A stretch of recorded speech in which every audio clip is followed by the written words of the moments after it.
નમસ્કાર મિત્રો, હું કનૈયાલાલ મીરાણી આપની પોતાની મનગમતી યુટ્યુબ ચેનલ શિક્ષણ સફરમાં આપનું સ્વાગત કરું છું। આ ચેનલ ઉપર શૈક્ષણિક માહિતી, અભ્યાસક્રમ, શિષ્યવૃત્તિ પરીક્ષાઓ, સરકારી યોજનાઓ, સ્પર્ધાત્મક પરીક્ષાઓ તથા કમ્પ્યુટર અને ટેકનોલોજીને લગતા વિડીયો અપલોડ કરવામાં આવે છે। હજી સુધી તમે જો આ ચેનલને સબસ્ક્રાઇબ ના કરી હોય તો સબસ્ક્રાઇબ કરી દેજો, તમારા મિત્રોને શેર કરી દેજો અને બેલ આઇકન દબાવી દેજો જેથી અમારા નવા વિડીયોની અપડેટ આપને મળતી રહે। नमस्कार विद्यार्थी मित्रों, आज આપણે આ વિડિયોની અંદર સ્વાધ્યાયનું સમજ સાથેનું સંપૂર્ણ સોલ્યુશન આપણે જોઈશું જે તમને પરીક્ષામાં ખૂબ ઉપયોગી નીવડશે અને આ જવાબો જે છે તમે નોટબુકમાં પણ લખી શકશો। તો ચલો આપણે હવે શરૂઆત કરી છે કે આપણી આ ચેનલ પર તમામ વિષયના સ્વાધ્યાય સોલ્યુશન પણ મૂકવામાં આવે છે। જો તમે સબસ્ક્રાઇબ ના કરી હોય તો ચેનલને સબસ્ક્રાઇબ કરી દેજો અને સાથે સાથે તમારા મિત્રોને શેર કરી દેજો। આપણે આજે વાત કરવાની છે ધોરણ 8ની અંદર સામાજિક વિજ્ઞાનનો પાઠ પહેલો, ભારતમાં યુરોપિયનો અને અંગ્રેજી શાસનની સ્થાપના। तो चलो આપણે એના સ્વાધ્યાયની શરૂઆત કરીએ છીએ। ફરીથી એક વખત તમને બધાને રિક્વેસ્ટ છે કે જો તમે હજી સુધી આ ચેનલને સબસ્ક્રાઇબ ના કરી હોય તો સબસ્ક્રાઇબ કરી દેજો અને સાથે સાથે બેલ આઇકન પર દબાવી દેજો જેના કારણે અમારા દરેક નવા વિડીયોની અપડેટ તમને મળતી રહે। તો ચલો આપણે હવે સ્વાધ્યાયની શરૂઆત કરીએ છીએ। સ્વાધ્યાયની અંદર આપણે સૌથી પહેલો પ્રશ્ન જોઈએ છે કે નીચેના પ્રશ્નોના ઉત્તર એક વાક્યમાં લખો। ચલો આપણે પહેલો પ્રશ્ન છે કે યુરોપના કયા કયા રાષ્ટ્રોએ ભારત આવવાનો જળમાર્ગ શોધવા કમર કસી હતી? તો યુરોપના કયા કયા રાજ્યો હતા? આપણે જવાબ જોઈએ। યુરોપના પોર્ટુગલ, સ્પેન અને હોલેન્ડ જેવા રાષ્ટ્રોએ ભારત આવવાનો જળમાર્ગ શોધવા કમર કસી હતી। બીજો પ્રશ્ન, યુરોપની પ્રજાને ભારતીય મરી મસાલાની ખૂબ આવશ્યકતા સાથી હતી? તો એનો જવાબ છે યુરોપની પ્રજા મોટાભાગે માંસાહારી હોય, માંસ સાચવવા ભારતીય મરી મસાલાની ખૂબ આવશ્યકતા હતી। ચલો એના પછી આપણે વાત કરીએ છીએ ત્રીજા પ્રશ્નની।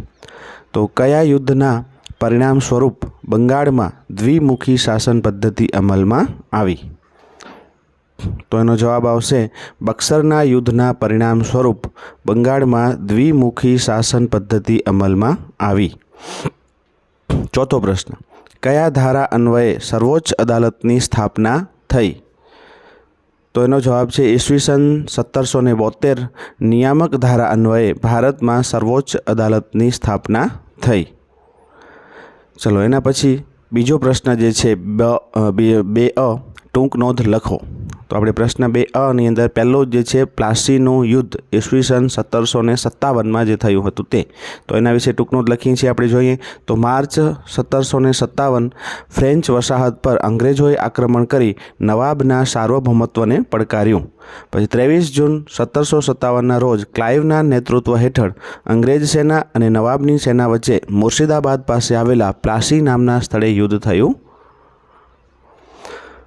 નવાબના સેનાપતિઓએ અંગ્રેજોનો મુકાબલો કર્યો પરંતુ મિર્ઝાફરના વિશ્વાસઘાતના કારણે નવાબની સેના હારી ગઈ। મિર્ઝાફરને નવાબ બનાવવામાં આવ્યો અને સિરાજ ઉદ દૌલાને પકડી તેની હત્યા કરવામાં આવી। આમ પ્લાસીના યુદ્ધ પછી સમગ્ર બંગાળ અંગ્રેજોના અધિકારમાં આવી ગયું અને અહીંથી તેઓ વેપારીમાંથી સંસ્થાના માલિક બન્યા। એના પછી આપણે બીજી વાત કરીએ કે બક્સરનું યુદ્ધ જે 1764માં લડાયું। તો અહીંયા બંગાળના નવાબ મીર કાસિમે ફરી વખત અવધના નવાબ અને મુઘલ સમ્રાટ સાથે મળી અંગ્રેજોને ભારતની બહાર હાંકી કાઢવા માટેની યોજના બનાવી। આ ત્રણેયની સેના 50,000 જેટલા સૈનિકોની બનેલી હતી જ્યારે કંપનીની સેના 7,072ની હતી। મેજર મનરોના વડપણ હેઠળ ભારતના આ ત્રણ શાસકો સાથે બક્સરનું યુદ્ધ થયું। આ યુદ્ધમાં અંગ્રેજો જીત્યા અને પ્લાસીના યુદ્ધનો નિર્ણય દ્રઢ બન્યો। બક્સરના યુદ્ધથી અંગ્રેજોને બિહાર, બંગાળ અને ઓરિસ્સામાં દીવાની અધિકારો પ્રાપ્ત થયા એટલે કે તેઓ વિધિસરના માલિક બન્યા। આથી દ્વિમુખી શાસન પદ્ધતિ અમલમાં આવી। ચલો એના પછી ત્રીજું અંગ્રેજ મરાઠા યુદ્ધ, એના વિશે આપણે મુદ્દાઓ જોઈએ। તો મરાઠા અને અંગ્રેજો વચ્ચે કેટલાક યુદ્ધો થયા જેમાં પ્રથમ યુદ્ધમાંની સંધિ થઈ અને બંને એકબીજાના ક્ષેત્ર પરત આવવાનું નક્કી કર્યું, કોઈની હાર જીત ન થઈ। દ્વિતીય અંગ્રેજ મરાઠા યુદ્ધ 1803થી 1805માં થયું અને વેલેસ્લીએ મરાઠાઓ પર અંગ્રેજોની આણ વર્તાવી. આ યુદ્ધથી ઓડિશા અને યમુનાના ઉત્તરે આવેલા આગ્રા અને દિલ્હીના ક્ષેત્રો પર અંગ્રેજોએ કબજો જમાવ્યો. તૃતીય અંગ્રેજ મરાઠા યુદ્ધમાં મરાઠાની તાકાત કચડી નાખવામાં આવી. પેશવાને પુણેમાંથી હરાવી કાનપુર પાસે બિઠ્ઠુરમાં પેન્શન આપી મોકલી દીધો.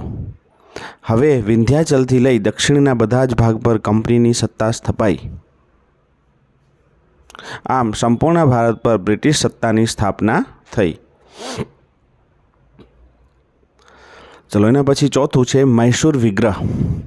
તો અંગ્રેજો હૈદર અલીની ઝડપી વધતી જતી સત્તા અને શક્તિ અંગે ચિંતિત બન્યા.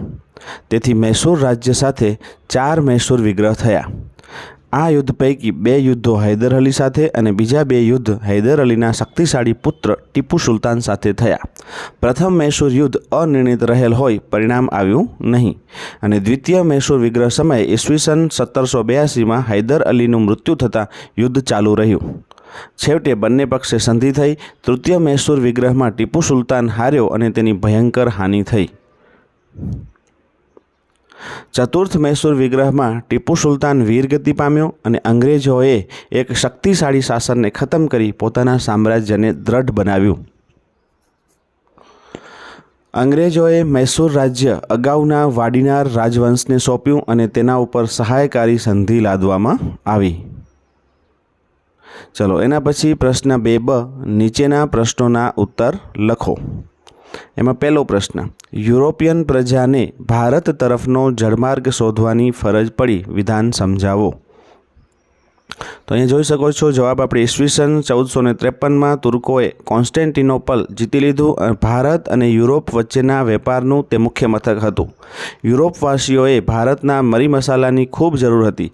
આથી આ વસ્તુઓ મળતી બંધ થઈ ગઈ અને ભારતમાંથી મરી મસાલા, સુતરાઉ કાપડ, રેશમી કાપડ, તેજાના, અફીણ, સુરોખાર, ગળી, ઇમારતી લાકડું ખૂબ જ મોટા પ્રમાણમાં યુરોપમાં નિકાસ થતી. યુરોપની પ્રજા મહદઅંશે માંસાહારી હોય માંસ સાચવવા મરી મસાલાની ખૂબ જ આવશ્યકતા હતી.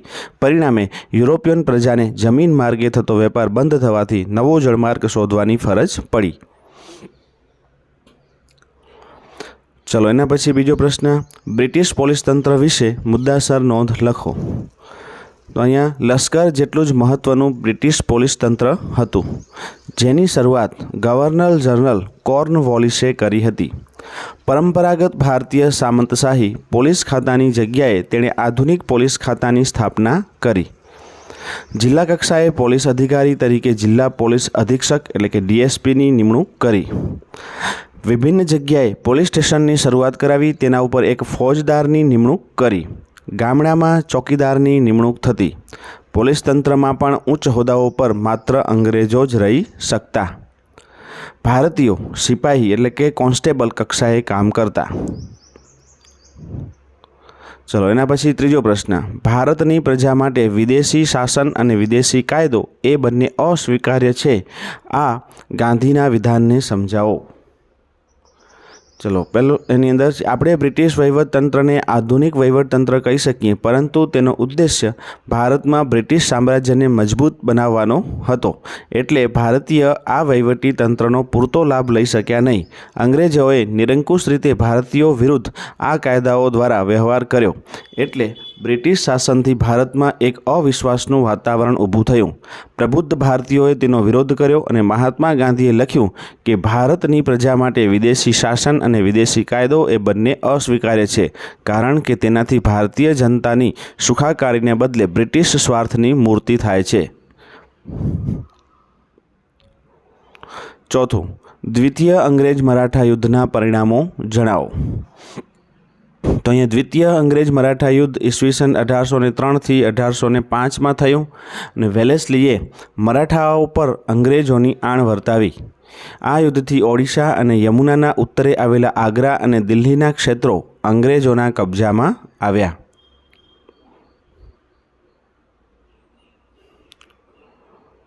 ચલો એના પછી પ્રશ્ન 3, નીચે આપેલા વિકલ્પમાંથી સાચો વિકલ્પ શોધી ઉત્તર લખો. ચલો વિકલ્પવાળા પ્રશ્ન આપણે જોઈએ. પહેલો પ્રશ્ન, ભારતમાં પોર્ટુગીઝોની રાજધાની કઈ હતી? એ દમણ, બી દીવ, સી ગોવા કે ડી દાદરા અને નગર હવેલી? તો અહીંયા કને સાચો જવાબ આપણો આવશે સી ગોવા. ચલો એના પછી બીજો પ્રશ્ન, ગોલકોંડાના શાસક પાસેથી ફરમાન મેળવી મછલીપટ્ટમમાં પોતાનું સ્થાન જમાવનાર યુરોપિયન પ્રજા કઈ હતી? એ અંગ્રેજ, બી ડચ, સી ફ્રેન્ચ કે પછી ડી ડેનિશ? તો અહીંયા કને ABCD પૈકી આપણો જવાબ આવશે બી ડચ. ત્રીજો, ભારતમાં ન્યાયતંત્રની શરૂઆત કરનાર અંગ્રેજ અધિકારી કોણ હતો? એ ડેલહાઉસી, બી વેલેસ્લી, સી ક્લાઇવ કે પછી ડી વોરન હેસ્ટિંગ? તો અહીંયા કને જવાબ આપણો આવશે ડી વોરન હેસ્ટિંગ. ચલો અહીંયા કને આપણે આ સ્વાધ્યાય જે છે એ પૂર્ણ કરીએ છીએ. તમને જ્યાં જરૂર લાગે ત્યાં વિડીયોને સ્ટોપ કરી અને તમે તમામ પ્રશ્નોના જવાબ જે છે એ તમારી નોટબુકમાં ઉતારી લેજો અથવા તો વાંચી લેજો. ફરીથી પાછા નવા વિડીયો સાથે મળીશું. ત્યાં સુધી તમે બધા મસ્ત રહો, તંદુરસ્ત.